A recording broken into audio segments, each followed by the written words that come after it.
మా నాన్న తోపు, మా నాన్న చేతిలో పదవుంది, నేను పెద్ద పుడుంగిని, నా వెనకాల డబ్బుంది, చుట్టూ జనాలున్నారు, ఏం చేసినా చెల్లుబాటవుతుంది అని ఎవరన్నా అనుకుంటే ఒక విషయం గుర్తుపెట్టుకోవాలి. ఏదైనా ఒక దశ వరకే. అన్ని సమయాల్లో డబ్బులున్నా, పదవులున్నా, పలుకుబడున్నా పనికి రాదు. ఇది బండి సంజయ్ కుమారుడు బండి భగీరథ విషయంలో చాలా క్లియర్‌గా కనపడుతుంది. కేంద్ర హోంశాఖ సహాయ మంత్రి బండి సంజయ్ కుమారుడు బండి భగీరథ పోక్సో యాక్ట్ వల్ల మే 16వ తారీఖు అరెస్ట్ అయి జైలుకి వెళ్ళిన విషయం మీ అందరికీ తెలుసు కదా. ప్రస్తుతం అతనికి బెయిల్ వచ్చింది. 55 రోజుల జైలు జీవితం తర్వాత బండి భగీరథకు బెయిల్ వచ్చింది. సరే, ఉన్నంతలో కొద్దిగా తొందరగానే వచ్చింది. పోక్సో యాక్ట్లో 60 రోజులకు పైన 90 రోజుల వరకు కూడా బెయిల్ రావడం సహజంగా కష్టం.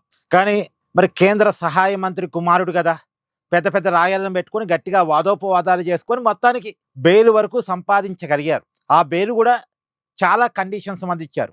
8 వారాల పాటు, అంటే 2 నెలల పాటు ప్రతి వారం పోలీస్ స్టేషన్ పోయి సంతకం పెట్టాలి. బాధితులని మాట్లాడించే ప్రయత్నం చేయకూడదు. ఎవరైతే ఇతని మీద కేసు పెట్టినటువంటి అమ్మాయి వాళ్ళ కుటుంబం దగ్గరికి వెళ్ళకూడదు, ఆ అమ్మాయి చదువుకునేటువంటి విద్యా సంస్థల దగ్గరికి వెళ్ళకూడదు, ఆ అమ్మాయితో మాట్లాడే ప్రయత్నం కానీ, ఆ అమ్మాయి వాళ్ళ కుటుంబ సభ్యులతో మాట్లాడే ప్రయత్నం కానీ చేయకూడదు, సాక్షుల్ని ప్రభావితం చేయకూడదు, ఆ కేసుకు సంబంధించి ఎక్కడా మాట్లాడకూడదు, మీడియాతో మాట్లాడకూడదు, సోషల్ మీడియాలో పోస్టులు పెట్టకూడదు. ఈ నిబంధనలో ఏది ఉల్లంఘించినా సరే బెయిల్ క్యాన్సిల్ అయ్యే అవకాశం ఉంటుంది. ఇలాంటి కండిషన్స్ మధ్య పైగా ₹1,00,000 పూచీకత్తులు 2 పెట్టించుకొని బండి భగీరథకు బెయిల్ ఇవ్వడం జరిగింది. నిజానికి బండి భగీరథకు మల్కాజిగిరి కోర్టు, ఎక్కడైతే ఈ కేసు వాదనలు జరుగుతున్నాయో ఆ కోర్టు బెయిల్ ఇవ్వటాన్ని నిరాకరించింది.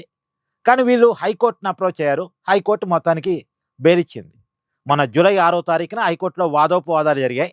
తీర్పు రిజర్వ్ అయింది. తీర్పు నిన్న వెలువరించింది కోర్టు. మొత్తానికి కండిషన్స్ అప్లై అంటూ బెయిల్ అయితే ఇవ్వటం జరిగింది. ఇక్కడ గుర్తుపెట్టుకోవాల్సింది ఏంటంటే, చూశారుగా, బండి సంజయ్ తన కుమారుణ్ణి కాపాడుకోవడానికి విపరీతమైన ప్రయత్నాలు చేశాడు. కానీ సాధ్యం కాలే. 55 రోజులు జైల్లో ఉండాల్సి వచ్చింది. ఇది ఓన్లీ నిందితుడిగా ఉన్నాడు కాబట్టి. ఈ కేసు తేలితే జీవితాంతం జైలే. చాలా పెద్ద కేసు ఇది. కాబట్టి అమ్మాయిలను వేధించే వాళ్ళు చాలా జాగ్రత్తగా ఒళ్ళు దగ్గర పెట్టుకోవాలి. అది కుదరదు. అమ్మాయిలను వేధిస్తే చట్టాలు చూస్తూ ఊరుకోవు. కేంద్ర మంత్రి కుమారుడికే తప్పలేదు. ఇప్పుడు ఇతని వల్ల వాళ్ళ నాన్న పదవి పోయే అవకాశం ఉంది. రేపు కేంద్ర మంత్రివర్గ విస్తరణ జరిగితే బండి సంజయ్కి మంత్రి పదవి పోవచ్చు అనేటువంటి ప్రచారం గట్టిగా ఉంది. ఒకవేళ బండి సంజయ్ పదవి కనుక తీసేస్తే అది కేవలం ఇతని వల్లే. బండి సంజయ్ పర్ఫార్మెన్స్ బాగుంది. బండి సంజయ్ మీద వేరే కంప్లైంట్స్ అంటూ వాళ్ళ పార్టీలో ఏమీ లేవు. అతను మంత్రి పదవి అంటూ పోయింది అంటే ఈ కేసు వల్ల, ఈ కొడుకు వల్లే. కాబట్టి ఒళ్ళు దగ్గర పెట్టుకోవాలి. అమ్మాయిని వేధించే వాళ్ళు ఇక అది చెల్లుబాటు కాదు అన్న విషయాన్ని గమనించాలి. డబ్బు ఉంది కదా, పదం ఉంది కదా, పలుకుబడి ఉంది కదా, పరపతి ఉంది కదా, ఏం చేసినా చెల్లుబాటు అవుద్ది అనుకుంటే కుదరదు.